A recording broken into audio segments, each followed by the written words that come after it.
Hi, cat. Come and get some mango, baby.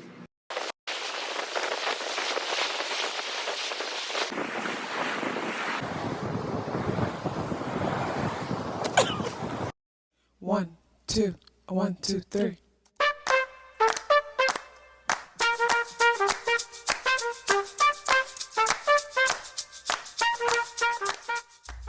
Self-awareness is a superpower.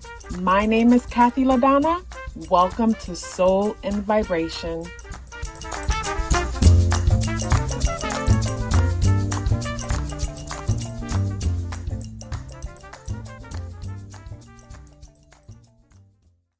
I hope the free thinkers are doing well. And if you're not doing well, I'm happy to remind you that you are the most powerful person that you know.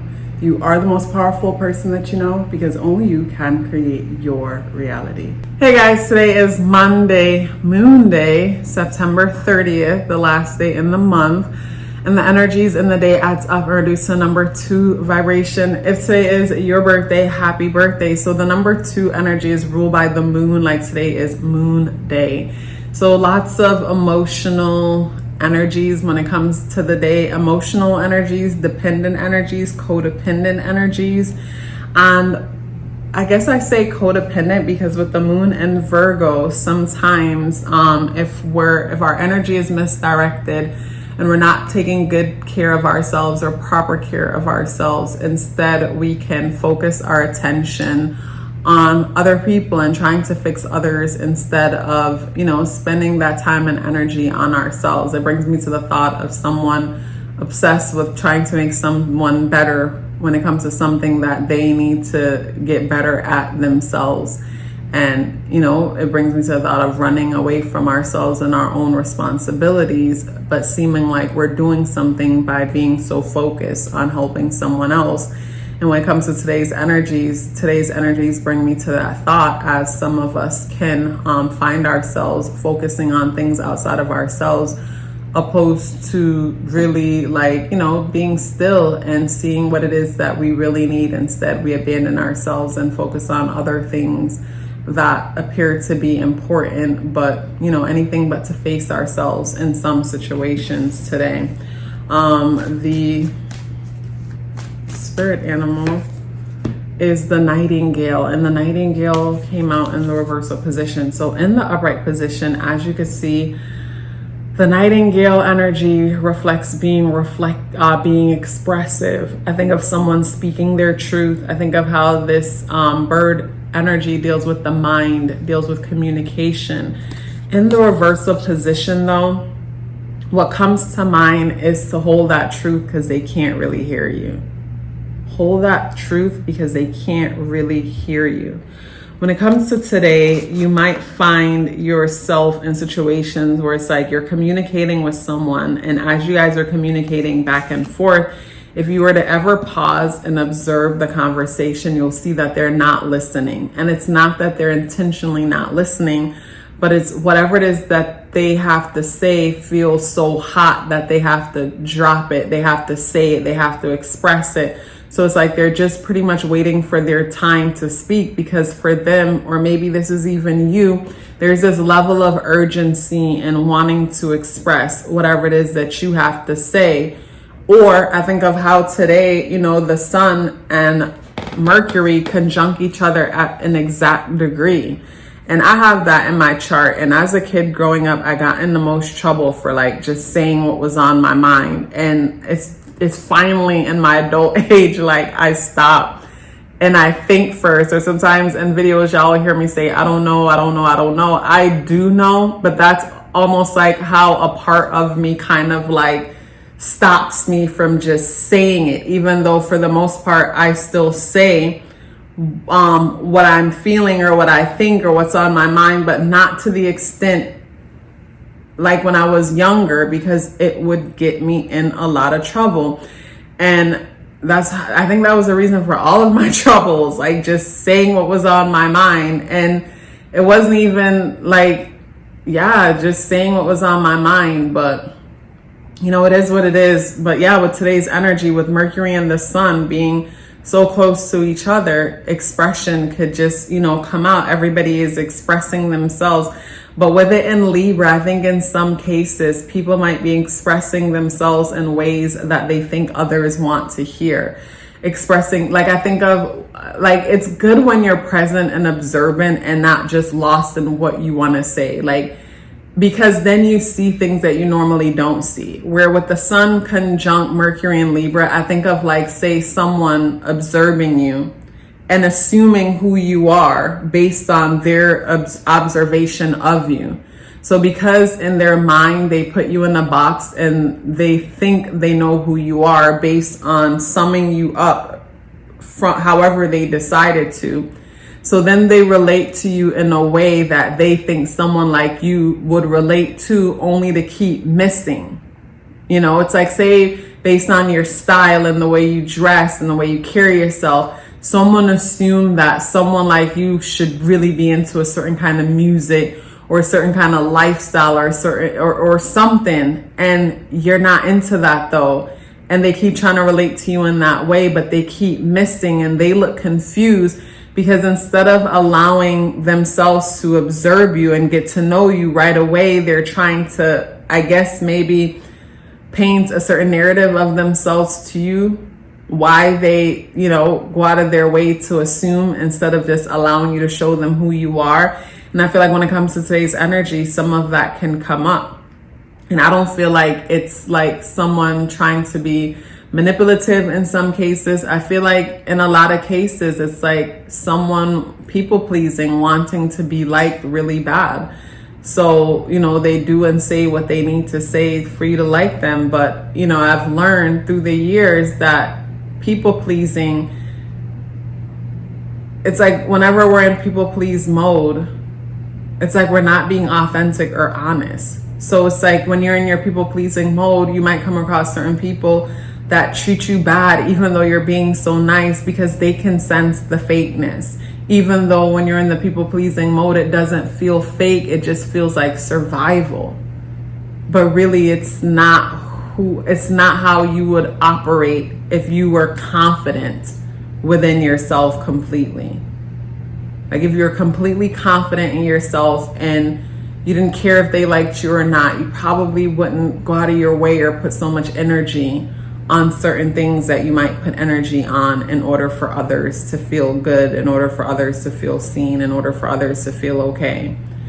So the moon, today is Moon Day, ruled by the moon, and the moon is a part of a T-square.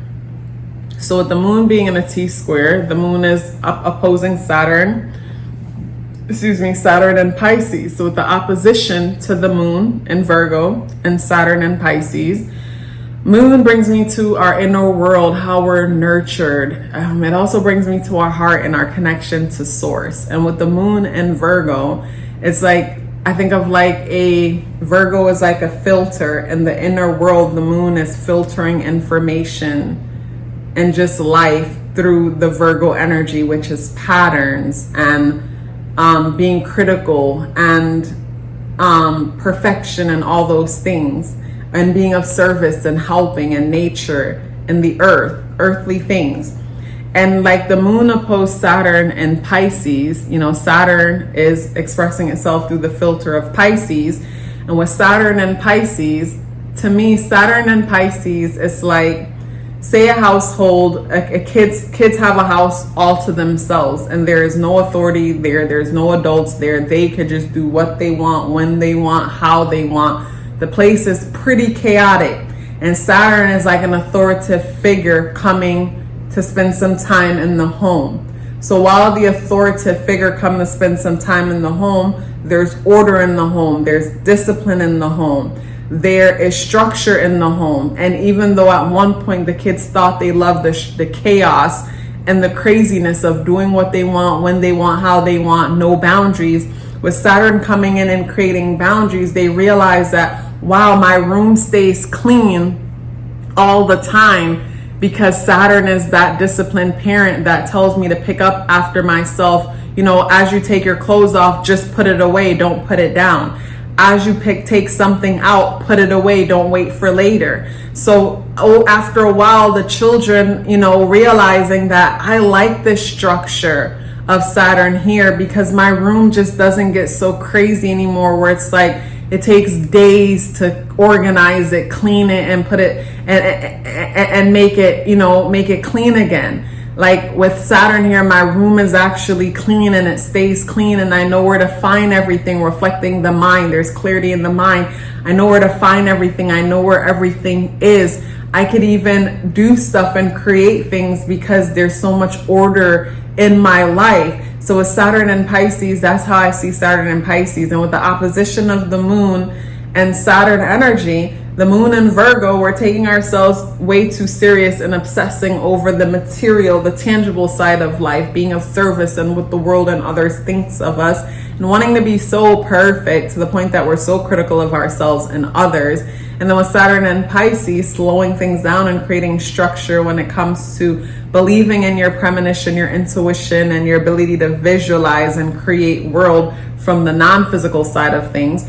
Or with Pisces energy and Saturn there, I think of a person coming to the realization of how, instead of a surgeon cutting into a person and removing the tumor with Virgo energy, with Saturn and Pisces, a person starts to realize that, through getting a lot of sleep and meditation and positive affirmations, I noticed that I feel better. And from laughing through art and creativity and expression, I feel better. I feel more optimistic, and the tumor is actually shrinking. So it's like with the opposition, it's like Virgo is the extreme side of like practically doing everything. Pisces is the extreme side of the metaphysical, non-physical reality, and we bring them together. So with that opposition energy, bringing both sides together for complete healing, bringing both sides together for complete manifestation, taking something from the spiritual world to the physical world. And with the T-square to that, to Jupiter in Gemini energy, by itself is one where it's like TikTok world, TikTok, quick information, fast information, just the surface of it all. We don't need to go deep. I remember watching this interview, I think it's Cam Newton or something like that, and he was being interviewed by this therapist. I don't remember her name. Some of y'all probably saw the interview. And in the beginning, he just kept saying, I didn't ask you all that. Like he would ask her a question and she would give context. And he seemed annoyed by her context. And I'm like, that's so Gemini. And when I looked up his placement, sure enough, Gemini. Gemini was right there. I think he's a Gemini, or his Mercury is there. But the Gemini energy, and I could see it because he didn't want context. Like he didn't want all that information that she was given. He just wanted back maybe a one-word answer, I'm not sure. But with Jupiter and Gemini, that's the context that he's forced to take in, that she's giving. Even if he don't want it, he gotta hear it. So with Jupiter and Gemini creating that T-square to Saturn and Pisces, Neptune and Pisces, and the moon in Virgo, with that T-square energy, with Gemini getting context and the challenges happening from the other areas, this is where our lives are changing, even if we didn't have the motivation to change it. Because we're getting more context with Jupiter and Gemini, and with Saturn and Pisces, that parent coming in and cleaning out the house and creating structure, so you're getting their structure, even if you don't want it, you got it. There's context. And then moon and Virgo, there's organization and noticing patterns. So these energies are creating a challenge to each other. It's uncomfortable, but we're forced to observe these different aspects of ourselves, and we're changing even if we don't want to. It's like, I love these energies, like I said, because they are holding us accountable even if we don't want to be held accountable. When it comes to the tarot, we have the Page of Cups energy. I love that the Page of Cups came out in the upright position. that cup energy tying into the moon energy, all this feminine, creative, expressive energy. When I look at the cup energy in the upright position, it will bring me to Saturn again in Pisces, in the sense that from the structure and the organization and the slowing down of time and the boundaries within the energy, we're able to perceive things so much more clearly. So your intuition is more sharp, your dreams are more clear, or you're able to perceive them so much better, or just your inspiration to creatively express yourself. So I love that this is in the upright position, because if it was in the reversal position, I think of like escapism and addiction, because it's hard for us to accept ourselves and express ourselves and to own what it is that we're feeling. But in the upright position, to me, it just brings me to being in tune. And something when it comes to, say, this Monday energy, very intuitive, in tune, spiritual, expressive, creative energy. But at the same time, there's this aspect of the day where it's like, you might find yourself trying to express something to someone, and, people are in their feelings and they can't hear you. So, you want to be, you want to save your energy for a day and a time when you can be heard. And with the moon in Virgo, and the moon energy ruling over the day, the inner world is in a space where it's like, yes, the T-square happening between Gemini and Saturn, Gemini and Pisces, Jupiter and Saturn. And for me, that T-square energy is bringing in more clarity. Like I mentioned, with the parent coming home and the house is more organized, and with Jupiter energy and Gemini, context that we don't want, but the context allows for us to have all the information to make better decisions. So with the T-square to that, it's like, fighting against these changes, but they're fighting against these changes.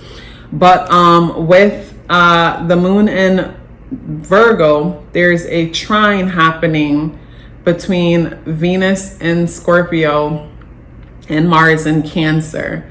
So the challenge in today's energy is that, the inner world, we're inside of ourselves, being super critical to a certain extent, but at the same time feeling justified in being private or secretive. So I think of, like, say, the inner world, it's like, with the square to Gemini, with the moon squaring Jupiter in Gemini, it's like the inner world wants to avoid people, but there's a challenge or a trigger when it comes to others.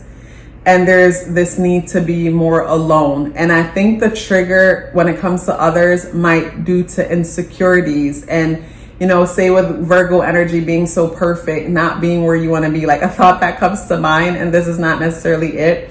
But like, say, for example, you're coming across, like, say, for example, you told someone that you've been working on yourself and building muscles and losing weight and all this good stuff.